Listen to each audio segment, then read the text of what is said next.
өнөөдөр та бүхэндээ semiconductor буюу хагас дамжуулагчийн салбарын өнөөгийн чиг хандлага ирээдүйн төлөв байдлыг танилцуулахаар бэлэн болсон байна.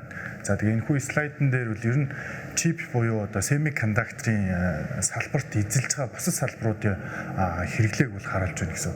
За харилцаа холбоо сүлжээний салбар бол яг чип ашиглагдж байгаа салбарууд дундаас хамгийн өндөр хувийг эзэлж байгаа. Нийтдээ бараг 30 орчим хувийг эзэлж байна. Энэ юутай холбоотой гэхээр дэлхийд даяар нийт 4 орчим тэрбум хүн одоо ухаалаг гар утас ашигладаг. Энэ ухаалаг гар утасны хэрэглээ нь энэхүү чипийн одоо эрэлтийг улам бүр нэмэгдүүлж байна гэж байгаа. За тэгээд үн дээр дурдаад хэлэхэд бол автомашины салбар сүүлийн жилүүдэд бол одоо дэвшилтэд хиймэл оюун ухааны одоо нөлөөгөөр чипийн хэрэглээ бол илт одоо өссөн байгаа гэсэн. Сүүлийн 2 жилийн хугацаанд.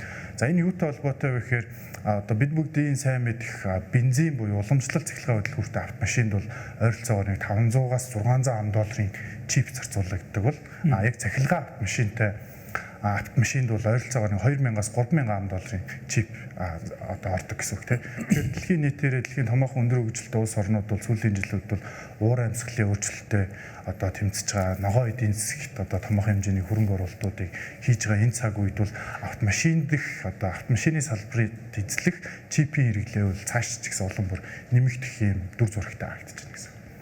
За чипүүдийг төрлөөр нь ерөнхийдөө 4 хуваадаг. За энэ слайдн дээр та бүхэнд харуулсан байна.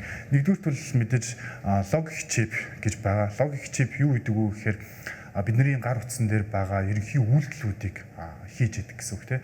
За memory chip буюу одоо ерөнхий үүрэг нь бол бидний одоо гар утсаараа авсан зурагч байдаг юм уу эсвэл ямар нэгэн файлыг төр болоо удаан хугацаанд хадгалах зорилттой.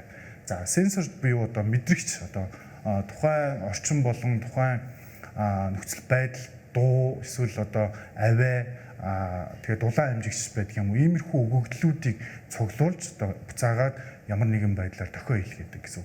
За хамгийн сүүлд нь бол AI chip буюу одоо сүүлийн 3-4 жилийн хугацаанд бол технологийн салбарт бүүм болж байгаа. Энэ чип одоо гарч ирсэн гэсэн үг тийм. Энэ чипний тусламжтайгаар бидний магадгүй өдөр тутамдаа ашигладаг ChatGPT-гээс одоо хэдхэн секундын дотор явсан хариултаа авчдаг.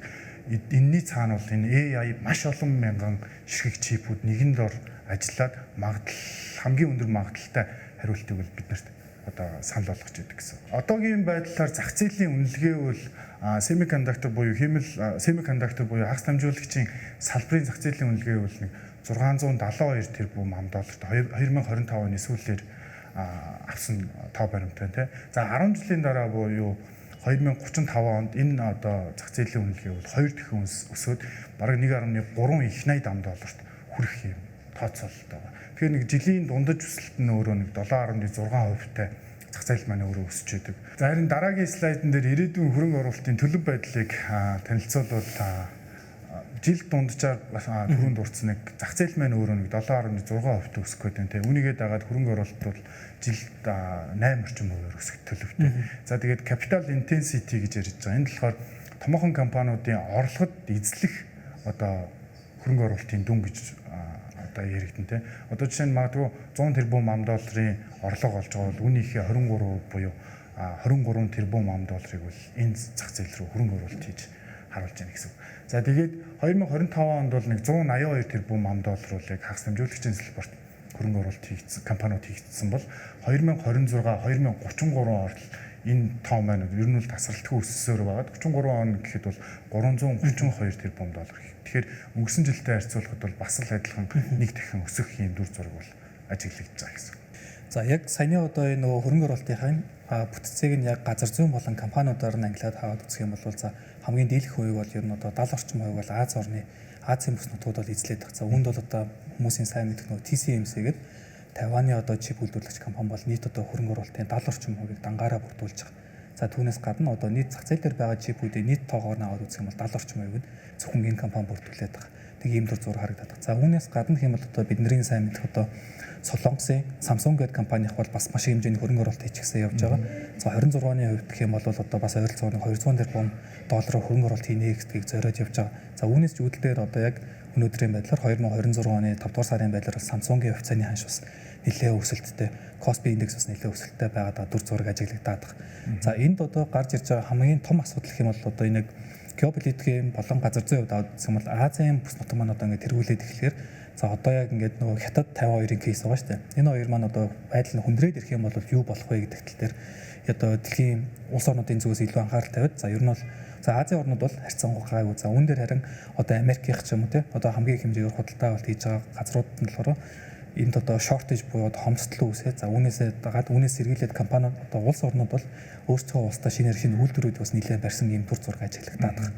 За одоо ер нь бол энэ төвлөрөл бол Аз намхан толгойн бүс нутагт бол илүү байна гэж түрүүн ярьлаа тийм. Тэгэхээр өнөө цагийн яг орчин цагийн газрын засагч яг энэ хэмэл оюун ухаантай холбоотой чипүүдийг бол нэрлээд байгаа шүү дээ. Тэгэхээр хин энд хяналтаа тогтооно тэр цаашаага дэлхийн одоо дэг журмыг ч юм уу тийм өөрчлөх ийм хүчин зүйлүүд боломжтой учраас энэ одоо бүс нутгууд бол яг геополитикийн нөхцөл байдал эрсдэлтэй хүчин зүйлүүд бол Америк Хятадын хооронд бол сүүлийн хэдэн жилүүд бол бас нэлээд уртцмал түвшинд байгаа шүү дээ тийм. Одоо TSMC маань бол нөгөө Тайванд байрладаг үндэсний хэмжээний томоохон компани дэлхийн нийт чип үйлдвэрлэлийн 70-аас дээш хувийг бол дангаараа үйлдвэрлэдэг ийм том компани учраас яалчгүй газар зүйн байрлалын хувьд бол геополитикийн өндөр эрсдэлтэй бүс нутагт бол оршиж байгаа нь бол дэлхийн нийтийн одоо хөрөнгө оруулагчдын улс төрийн манлайлагчдын санааг бол зоож байгаа дүр зураг бол харагдаж байгаа тийм.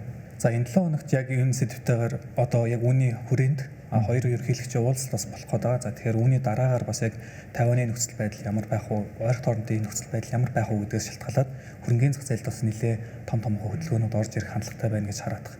За нэгэнт хөрөнгөний зах зээл гэж ярьсных за одоо хөрөнгө оруулагч нарын дунд бол хамгийн түгээмэл ашиглагддаг одоо харьцаа үзүүл санхүүгийн харьцаа үзүүлэлт гэж нэрлэгддэг. Энэ бол үнэ ашиг харьцаа буюу PE гэсэн харьцаа ratio үзүүлэлтүүд байна. За энэ одоо яг ямар формулагаар одоо буюу ямар томьёогоор бодогддог вэ гэх юм бол тухайн компани тасалбар болгосон өдрөөр нь компанийхаа нэг хувьцааг нь аваа. За үүнийг нь болохоор нэг хувьцаанд ногдох ашгаа нь бол хэмжиж үзэж хувааж үздэг үзүүлэлт байгаа. За үүнээс хөрөнгө оруулагч юуг харж болдог вэ гэх юм бол тухайн компани одоо хэр хэмжээний одоо миний оруулсан хөрөнгөөс хэдэн долларын маань одоо буцааж орж ирэх вэ гэдэг харьцаа үзүүлэлтийг авч үздэг. За одоо жишээ авсан хувьцаа маань $100 үнэтэй байлаа гэж бодоход за нэг хувьцаанд ногдох ашиг нь бол одоо нэг $5 байлаа. За тэгэхээр үүний PE харьцаа маань болохоор өөрө 20 болчихж байгаа. За 20 гэдэг нь одоо та $1 өгөөж энэ хувьцаанаас авахын тулд $20 төлнө гэсэн санааг агуулдаг. За нөгөө талаараа өргөн утгаараа ер нь бол хөрөнгөний зах зээл энэ харьцааг яаж ашигладаг вэ гэх юм бол PE харьцаа бол одоо жишээ нь салбарын дундчтай харьцуулаад тухайн компанийн гүйцэтгэлийг буюу одоо ашигт ажиллагаа за тэгээ ер нь зах зээл дээр ямар үнэлгээтэй байгаа вэ гэдгийг харах боломжтой байна. Эсвэргээр гэх юм бол одоо PE харьцаа өндөр байна гэж байгаа нь болохоор бас нэг санаа илэрхийлж байгаа нь болохоор хөрөнгө оруулагч нар энэ компани ирээдүй болон ашигт ажиллагаа нэмэгдэнэ гэдэгт илүү одоо итгэл найдвар тавиад хөрөнгө оруулалтанд тэр урсгал руу илүү их хэмжээгээр орж байгаа гэдгийг харуулж байгаа. За одоо ингээд бид хоёрын бэлдсэн артлын слайдаас харах юм бол нийтдээ нэг 11 компани за яг хагас дамжуулагч үйлдвэрлэж байгаа дэлхийд танигдсан компаниудын үзүүлэлтүүд байна. Энэ бол 2026 оны 1-р улирлын байдлаар тасалбар болгоод сүүлийн 12 сарын байдлаар гаргасан үзүүлэлт. За ингээд харах юм бол одоо бидний сайн мэдих Nvidia, TSMC мэтчлэн компаниудын одоо PE үнэ ашиг харьцаа бол нэлээд өндөр явж байгаа. За энэ ард харагдаж байгаа 11 компани дунд чинь юм бол PE харьцаа нь бол ойролцоогоор 65 орчим байна. За яг одоо энэ 11-ийг гэлтгүүгээр яг нийтдээ одоо семикондуктор үйлдвэрлэж байгаа гэж бүтэн салбараар нь аваад үзэх юм бол нийтдээ яг дунд чинь бол 40 орчим дээр явж байгаа.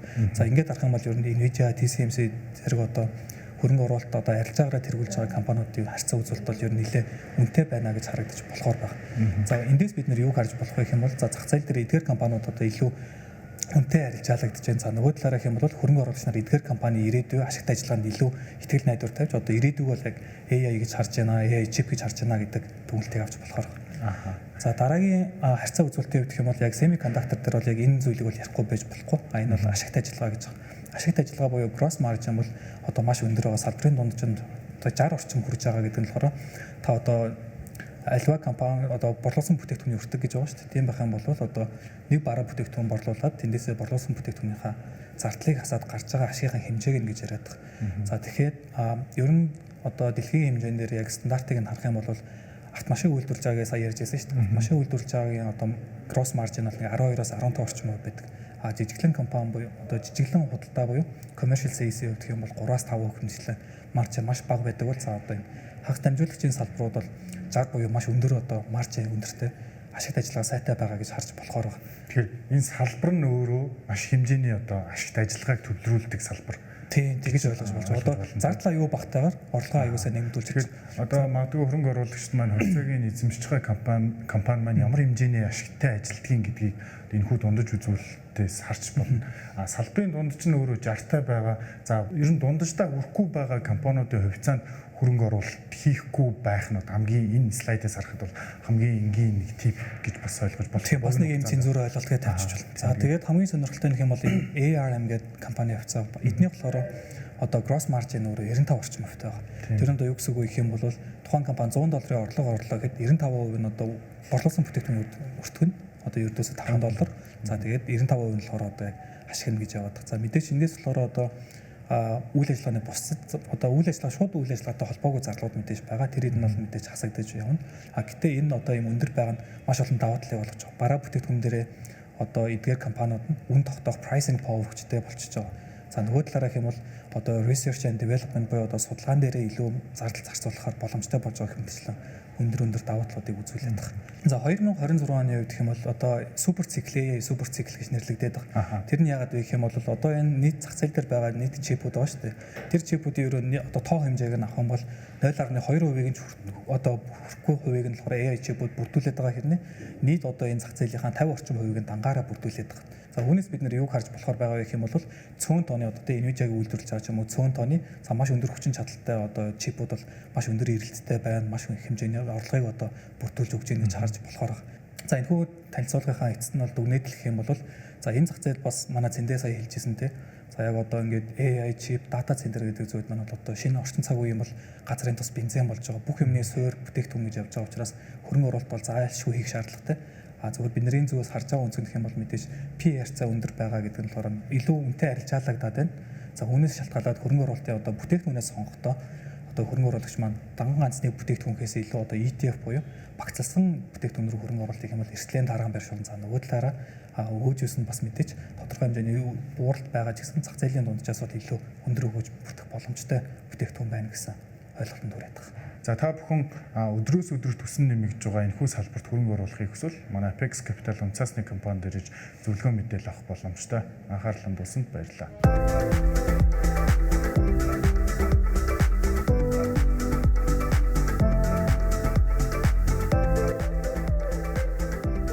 CNBC хөрөнгөний зах зээлийн буланг Apex Capital-ын хамт хүргэж байна.